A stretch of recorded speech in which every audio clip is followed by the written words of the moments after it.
السلام علیکم ورحمۃ اللہ وبرکاتہ. الحمد لله الذي هدانا لهذا وما كنا لنهتدي لولا أن هدانا الله. اللهم صل على محمد وبارك وسلم. أما بعد. حضرات محترم، اللہ تعالیٰ کی توفیق سے آپ کے سامنے نفلی نماز کے متعلق اسباق بیان کیے جا رہے ہیں. آج کا جو ہمارا سبق ہے وتر کی فضیلت اور اس کے متعلق چند اہم باتیں کہ رسول اللہ صلی اللہ علیہ وسلم کا فرمان ہے کہ اگر کسی شخص کو یہ اندیشہ ہو کہ وہ رات کے آخری پہر میں وتر نہیں پڑھ سکتا یا اس کو جاگ نہیں آئے گی، تو بہتر یہ ہے کہ وہ پہلے یعنی عشاء کی نماز کے ساتھ پڑھ لے. لیکن جو افضل ہے اور جو بہترین ٹائم ہے وتر پڑھنے کا وہ رات کا آخری حصہ.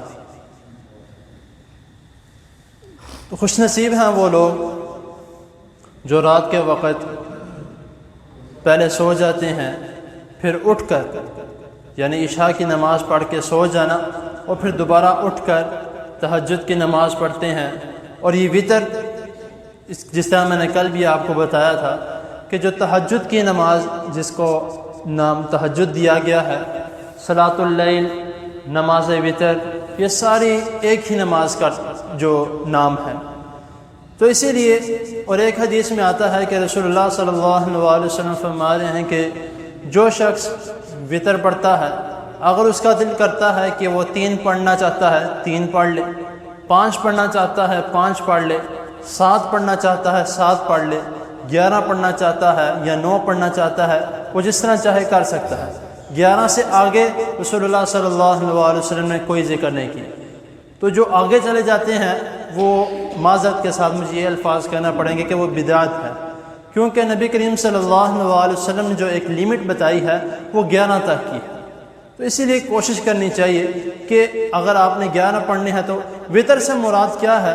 ایک حدیث میں آتا ہے کہ وتر طاق کا معنی ہے یعنی اکیلا، اور اللہ تعالیٰ وتر کو پسند فرماتے ہیں کیونکہ اللہ تعالیٰ خود وتر یعنی طاق اکیلا ہے.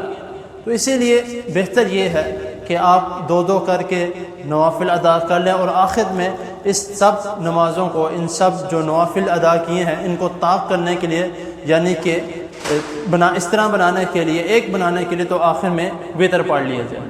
تو یہ جو رسول اللہ صلی اللہ علیہ وسلم نے ایک طریقہ کار بتایا ہے. اور بعض لوگ یہ کہتے ہیں کہ یہ واجب ہے. یہ واجب کے الفاظ میں نہیں آتا، کیونکہ واجب تو وہ ہوتا ہے جو فرض نماز ہوتی ہے، اور فرض نماز ہم سواری میں نہیں پڑھ سکتے. آپ کسی سفر میں جا رہے ہیں تو آپ اپنی گاڑی میں ہوں تو یہاں کسی اس میں بس میں جا رہے ہیں اس میں ہوں، آپ اس میں فرض نماز ادا نہیں کر سکتے. اتر کے کسی جگہ پر فرض نماز ادا کرنی، ہاں لیکن نوافل جو ہیں وہ آپ سواری میں بھی ادا کر سکتے ہیں. تو اس وتر کے متعلق بھی آتا ہے کہ رسول اللہ صلی اللہ علیہ وسلم نے سواری پر بھی اس وتر کو ادا کیا.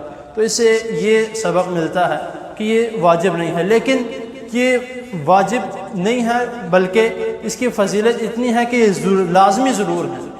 کیونکہ وجہ کیا ہے کہ رسول اللہ صلی اللہ علیہ وسلم نے اس کو سفر میں ہوں تب بھی پڑھا ہے، حضر میں ہوں تب بھی پڑھا ہے. جس طرح فجر کے متعلق آتا ہے کہ فجر کی جو 2 سنتیں ہیں وہ سفر میں ہوں یا حضر میں ہوں وہ بھی لازمی ہے. اسی طرح یہ وتر بھی جو ہے سفر میں ہوں یا حضر میں ہوں یہ لازمی پڑھنے ہیں.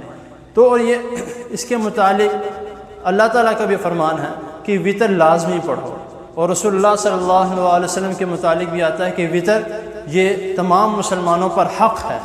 الوتر حق، باقاعدہ حدیث کے الفاظ ہیں کہ الوتر حق، یہ وتر حق ہے، اس کو پڑھنا چاہیے. تو اسی لیے نہ اس کو چھوڑنا چاہیے.